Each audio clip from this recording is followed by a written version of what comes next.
Kadang-kadang ada komplain di DM saya, kok produk Eklas isinya hijau? Tahu.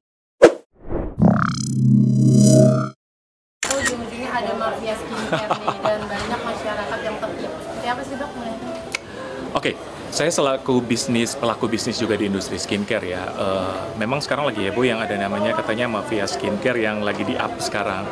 Sebenarnya gini, saya selaku pebisnis di skincare, tujuannya adalah kan menjawab solusi masyarakat akan kebutuhan permasalahan kulit lewat skincare. Misalnya ada masalah flek diatasi, masalah jerawat diatasi, anti-aging diatasi. Nah, ranah yang disebut mafia ini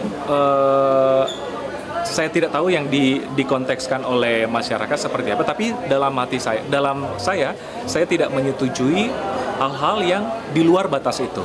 Contoh misalnya overclaim, yang over marketing, misalnya yang ternyata fungsinya cuma berapa persen, yang dibilang berapa persen supaya laku di pasaran, atau dibilang bahan dasarnya cuma 2%, yang kadarnya misalnya harus batas 0,5%, dibilang berapa persen, ternyata isinya 10% supaya cepat laku di masyarakat.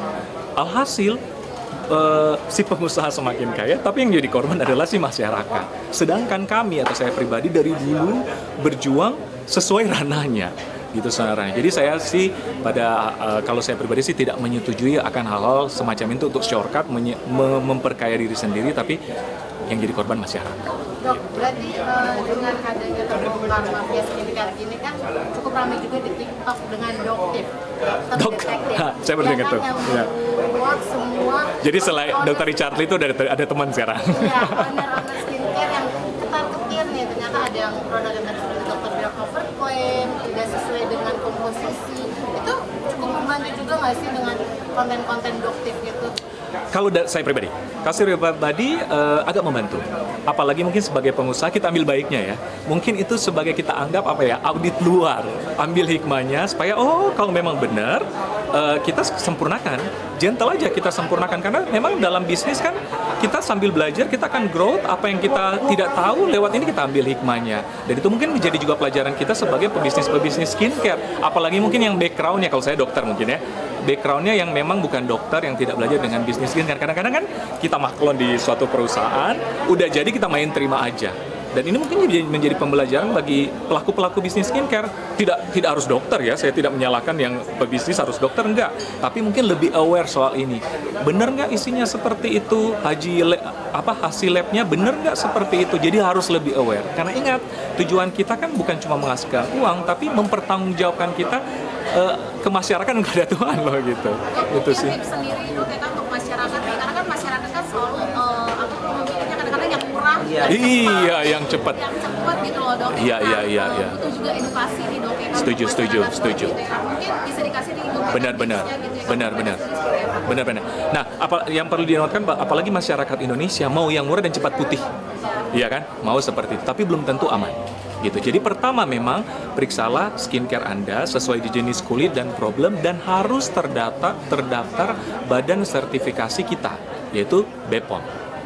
Gitu. Yang jadi pertanyaan, kenapa overclaim itu uji BPOM-nya lulus? Nah, itu yang kita memang harus mohon penjelasannya ya gitu. Jadi pertama memang ya kita harus percaya lembaga sertifikasi pengujian skincare kita, yaitu BPOM gitu. Kalau kayak di luar negeri kan ada FDA dan sebelumnya. Kedua, kalaupun menjual kayak tadi skincare yang berlabel biru, harus dengan resep dokter, karena itu harus diresepkan oleh dokter dan harus pantauan dokter dan diracik oleh instalasi farmasi atau apotek. Gitu. Itu sih. Gitu. Jadi jangan ada skincare yang kosong, melompong, tidak ada regulasinya, tidak ada brandnya, terus main dipakai.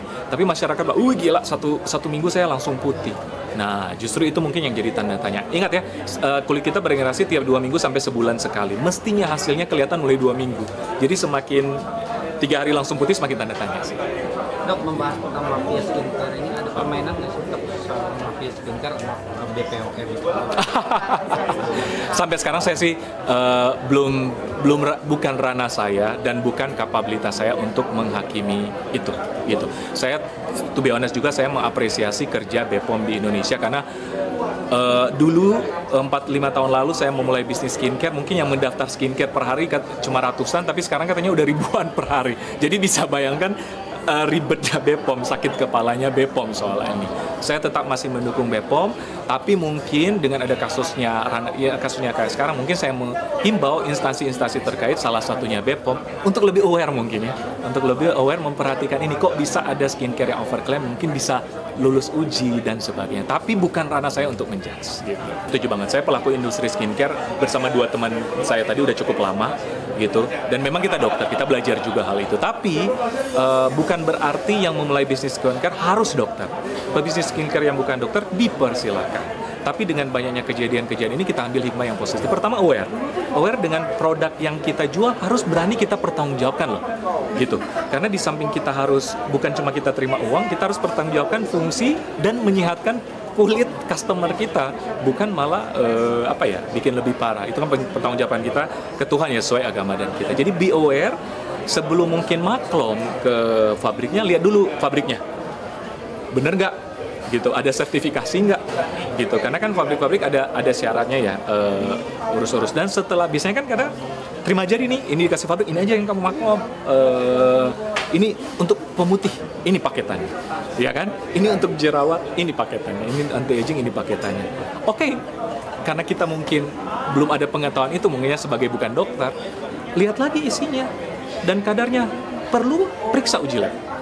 Periksa uji lab, apa benar, diperiksa lagi deh gitu. Jangan sudah dikasih baru ini hasil labnya. Perlu kalian periksa lagi, uji lab lagi sesuai atau tidak. Itu sih mungkin. Dok, melihat mafia skincare ini, pernah nggak sih dok produk dokter ini dipakai? Apa? Pernah dipakai? Eko sendiri pernah dipakai? Pernah. Banyak. Jadi kadang-kadang ada komplain di DM saya, kok produk Eklas isinya hijau? Tahu kok hijau? Ternyata mereka palsukan brandnya gitu, mereka labeling. Tapi itu selalu kita edukasi setelah itu, pilih yang original, ya asli cuma didapatkan di sini, di sini, di sini. Kita tidak mempertanggungjawabkan di luar itu, gitu. Karena memang kita udah pernah lapor lewat legal kita pernah itu, tapi ada satu muncul satu, udah muncul satu. Kita tidak bisa menutupi hal itu. Ya tugas kita adalah menghimbau. Pernah mendapat kerugian berapa sih Dok, karena banyak, apalagi dengan hal-hal ada yang kayak gini, tim legal saya udah kenyang deh, tiap bulan dipanggil-panggil.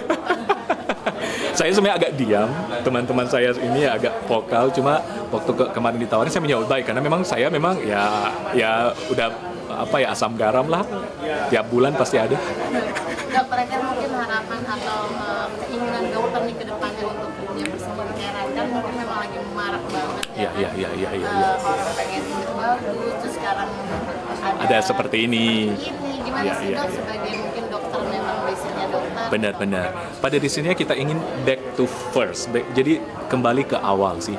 Tujuan kita apa sih? Penggunaan skincare apa sih untuk menyehatkan kulit masyarakat Indonesia. Itu sih tujuan awal. Kalau kita tujuan itu oke, berarti kita ada rasa tanggung jawab. Berarti skincare kita harus baik, produksi kita harus aman, dan kita harus tanggung jawab, ini sesuai uji klinis atau tidak gitu. Jadi kembali lagi ke awal. Nah itu mungkin salah satu bentuk kolaborasi ke kita sih. Kita waktu kita berbincang-bincang sama dokter lain-lain, tujuan kita waktu awal kan gitu ya.